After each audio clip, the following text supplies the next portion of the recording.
The rainy season began in early summer, and this June had been no exception. It did not surprise the man when he discovered rainwater dripping from his dining room ceiling. Shrugging it off, he placed a tall pot beneath the leak and expected it to stop on its own. However, it continued to rain, and before he knew it, the pot would threaten to overflow. He had to dump the water out first thing in the morning and straight after he returned home from work. Eventually, he began to notice water damage at the source of the leak. The white ceiling had discolored, turning a dull shade of brown. He checked the weather and realized that it would continue raining sporadically over the next 10 days.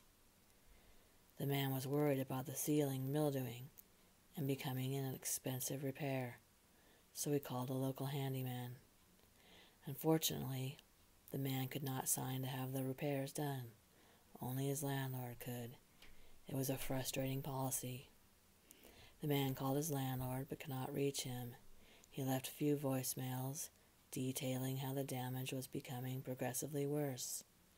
The man was clueless as to why his landlord would not return his calls. They usually kept in touch, speaking at least twice a month. Finally, he reasoned that he would not be held accountable for any damages sustained. One night, the man was startled awake by a massive thump. He quickly turned on his bedside lamp, and just vaguely, he could see an overturned table and a large shape laying across it. He sprinted out of his apartment and called the police, gagging at the smell. The man sat in the police station with a blanket wrapped around his shoulders and a coffee mug resting in his hands. He did know one thing. There had been a dead body in his ceiling, and the water had saturated it so badly that it caved under the weight.